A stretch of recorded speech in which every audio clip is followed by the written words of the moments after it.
Peace, family. As you can see, I'm still here at Muckmud. A parent had called me during my last live, and I make it a habit that when parents call me, I respond. And I didn't want to respond online because it was a personal matter. What I was talking about before is that sometimes people ask you, hey, Kevin, what would your 25-year-old self say to or your 50-year-old self say to your 25-year-old self, or 50-year-old self say to your 21-year-old self? And so if I could talk to my 22-year-old self, even 18 and 19-year-old self, I would say to that self, be yourself. Don't emulate nobody. Find characteristics in other people that you admire, but make sure you don't become anybody. It is impossible for you to be me, and it is impossible for me to be you. But you know how many people we find trying to be somebody else except for themselves? Think about when you were younger, the most popular person on the block. If they were the most funny, there was somebody trying to be, telling their jokes, trying to be them.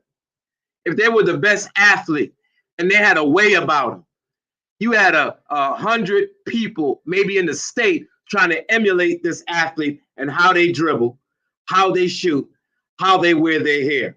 Most human beings are not leaders. Most human beings are sheep. Most people follow and not lead. Now, what causes you to lead? Being yourself. You are an original.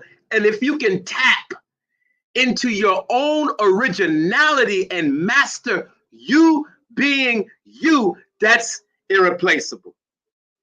Now let's talk about some of the things that we went through as we were younger.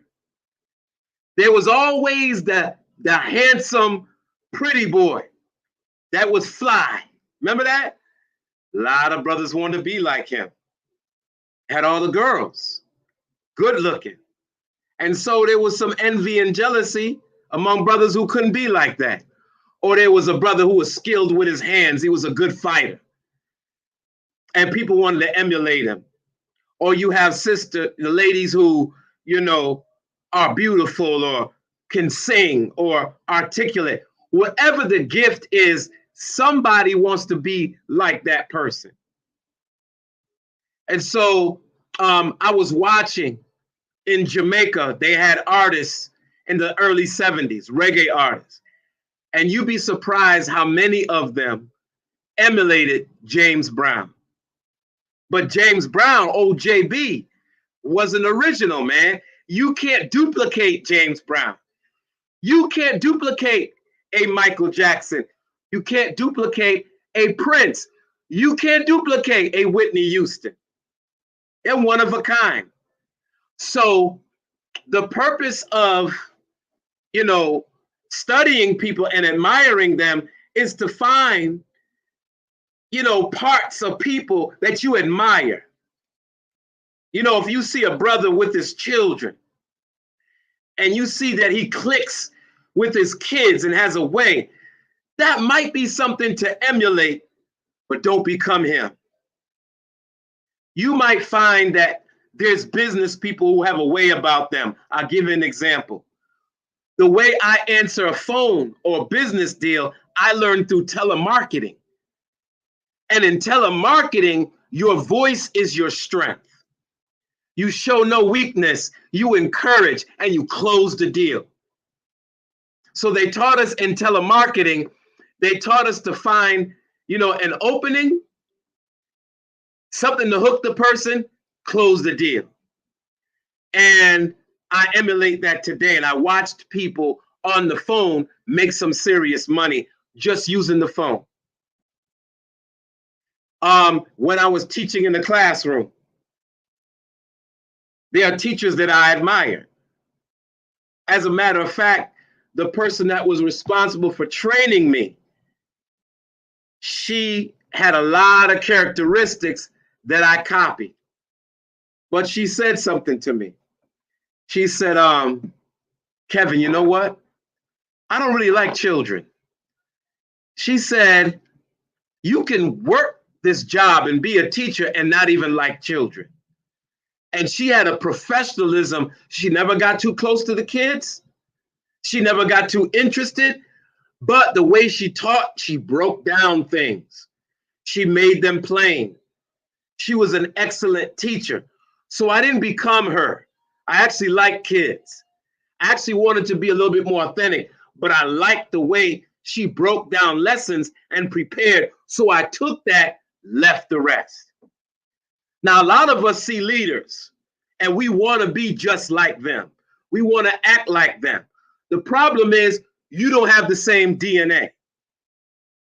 Remember Kendrick Lamar said, you ain't got my DNA.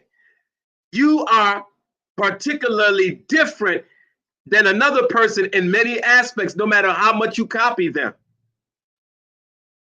So, what I've learned at this age is part of my growth is I have to improve in certain areas of my life.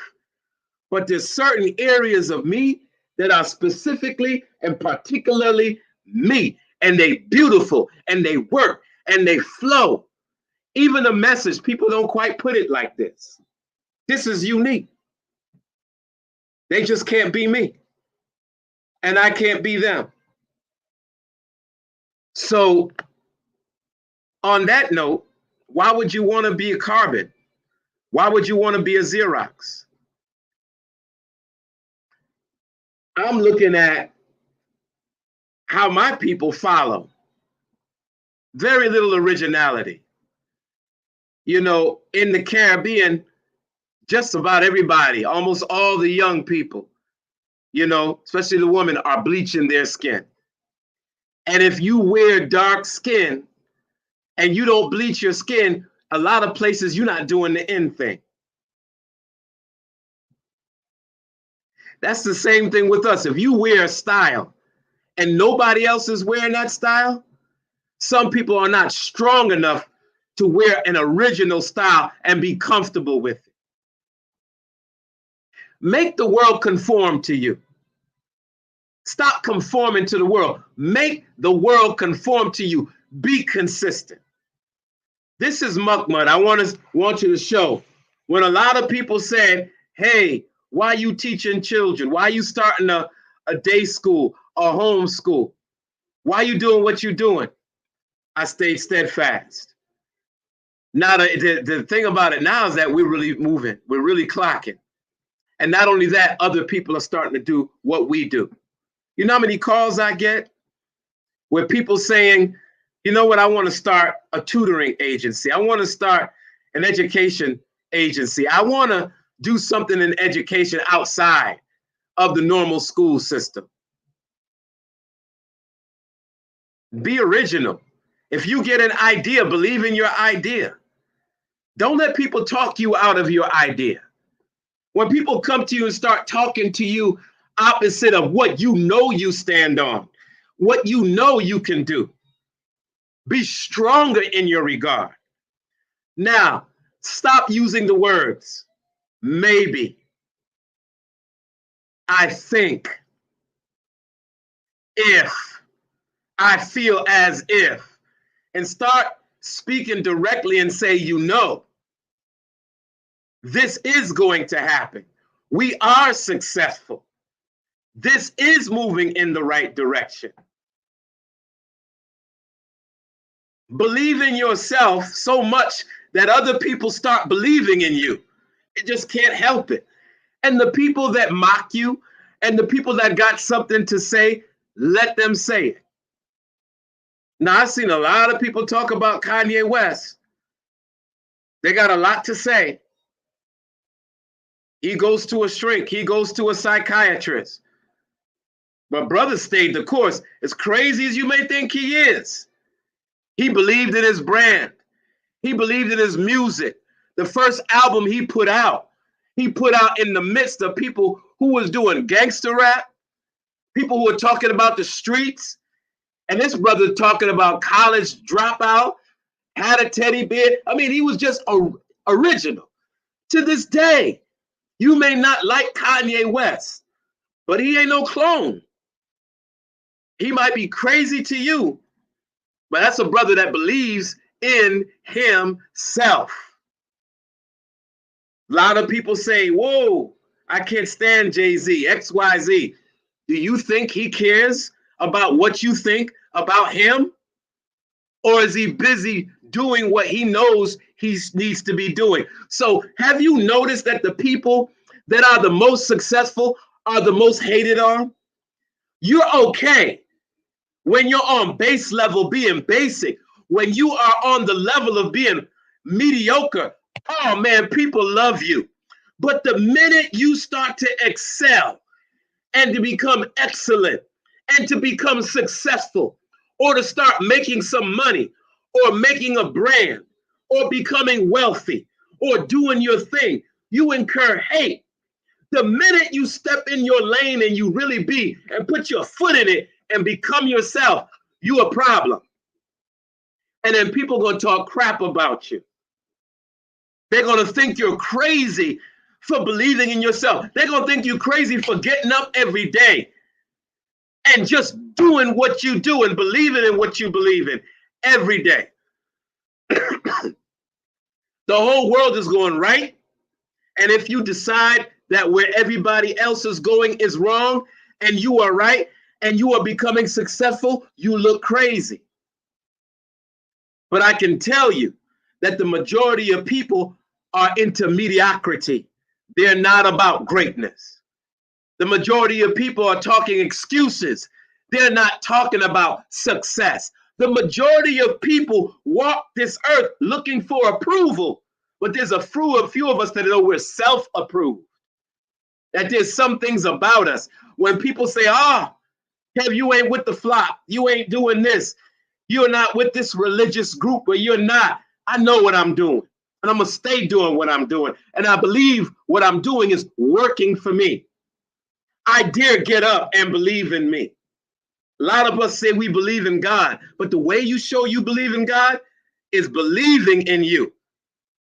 Makes no sense that you talk about how great God is and how wonderful he is, and you are not achieving. You are not producing. So with that, there is no other me. Can't be me. And I'm not going to waste time trying to be you. The way I dress and what I want to put on is particularly me. And I'm going to wear it and floss.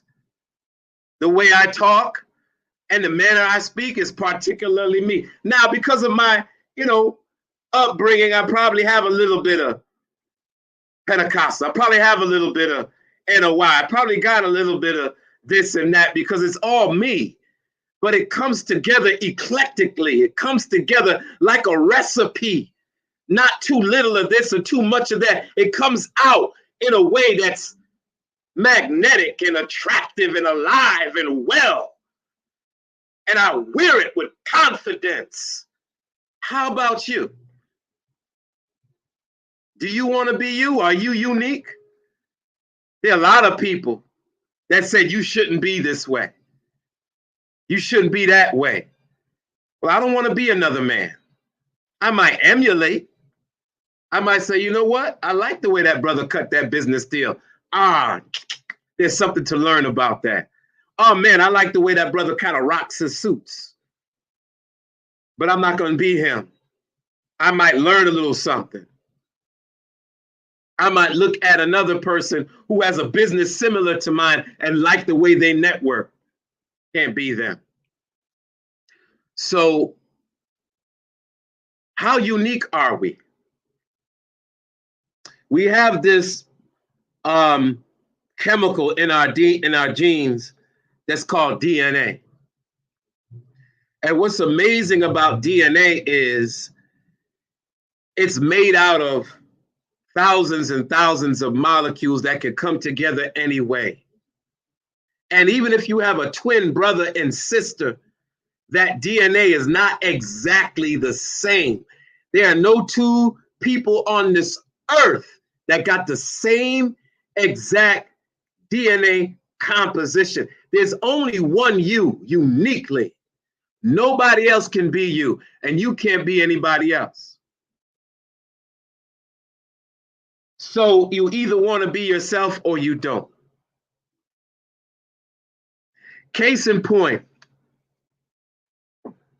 I had to speak one day, and I done studied speeches by a lot of people. You know, when I was in the NOI, I don't think there's a better speaker than than anywhere than Farrakhan, but Farrakhan is Farrakhan. And then I studied Malcolm.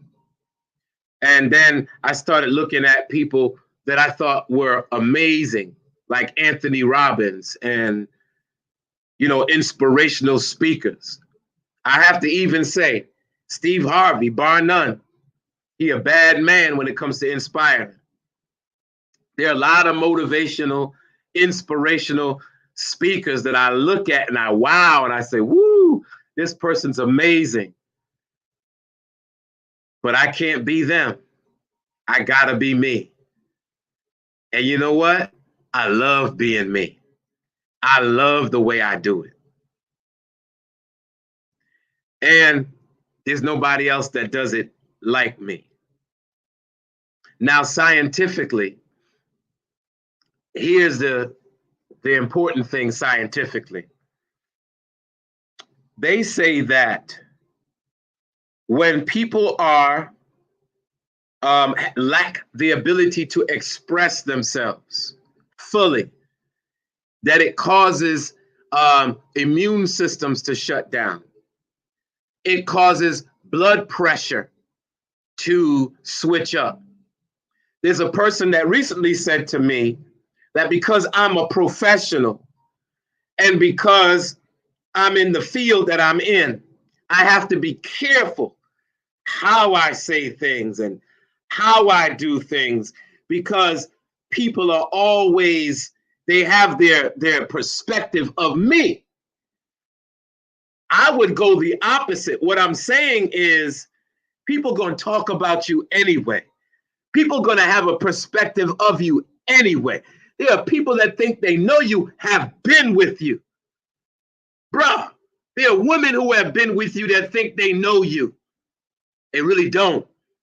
Ladies, there are men that have been with you that think they know you. They could have been married to you for 10 years and they think they know you. And when they speak things about you, it might make other people look at you a certain way. Let them look at you a certain way. The number one person that knows who you are is you, and you can't be afraid to be yourself.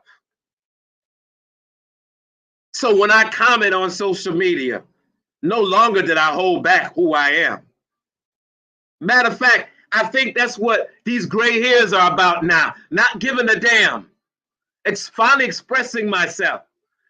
You know, when I worked for a school district, I made a public speech and I made it against the education system, and I got my head reeled in and threatened because it's against policy for an educator that works for a school system to speak against that particular education system. I decided I can't live like that no more. I'm the kind of brother that speaks truth to power. So I can't work for power and speak against power at the same time. I got to find a way to be independent. Or if I'm working for power, I have to muster the courage to speak against power, even if that means my job. Because I sleep well at night being who I am. I feel better being who I am. I'm healthier and stronger being who I am. And because I choose to be authentic and real now and not worry, because the universe is abundant and nobody has the power to hold back what God got for me, then I got to be me. So I've gotten a little bolder with that. When people comment, I'm not afraid to comment back. When people troll, I might look at your comment and dismiss you and not even care. This is a different kind. Matter of fact, when you got this kind of attitude, people gonna call you an a-hole, a jerk. They're gonna call you arrogant. Be a jerk. Be arrogant. Be that. In the words of my brother Redman, I be that. Don't worry about that, man. But there are a lot of people who seek approval and they people please. And I can tell you, if you are a people pleaser, you'll never be happy. You'll always have anxiety. You'll always have this nervous feeling. You'll find it hard in life. You can't be yourself because you're trying to please everybody else. And when you're trying to please everybody else, there's an uneasiness and anxiety. There's this feeling of stress because you can't be you. Ask the politician, ask the preacher. A lot of them walking around because they know what they talking about, who they are is not who they are pretending to be. So be you. Find a way that you can work, find your livelihood, and be yourself. Now I'm going to close. Most of the people that you and I admire, even if we don't have the courage, we admire them because they dare be themselves. I mentioned Prince, right? People admire Prince. They think he's weird. Brother dared to be himself. As much as we say we hate Kanye, people marvel at watching him. He crazy. Brother's authentically himself. Crazy. But crazily successful. I remember President Obama saying it was stress for 8 years for him because he just couldn't be himself. He had to be guarded. That's the political world. Guarded to the point that the real you is hardly known. It can't be found. And now you find them and his wife, they really could let their hair down and be who they are. And I'm saying that a few of us just got to be who we are. And all the people we admire, they are who they are. So why would you want to be a carbon copy instead of an original? Why would you want to copy and emulate somebody and not tap into your own uniqueness and greatness? You know, I'm here at Monkmud. I have tutors, I have educators. And I thought about having everybody be scripted at Monkmud. I thought about it, that everybody should be scripted. But what I learned is I like people who are 100% themselves. I like people that are unique. I like people that do what they do and they are who they are. So when teachers come in here, I don't try to make them into me. I don't try to make them anybody else but themselves. And so they come in, and if they cannot find a way to teach our children, I don't keep them. Now, when you go to other tutoring agencies, you go to a Mathnasium or you go to an A+, there's a script. There's a way to do things that are specific to that agency. I like teachers that have their uniqueness and bring that to the children. And then for everybody that I hire, I always find something admirable about them that I take back. So not only do the people that work for me learn from me, but I learn from them. And I'm constantly growing, but I don't become them. Peace and blessings, my dear family. Be yourself. Thank you.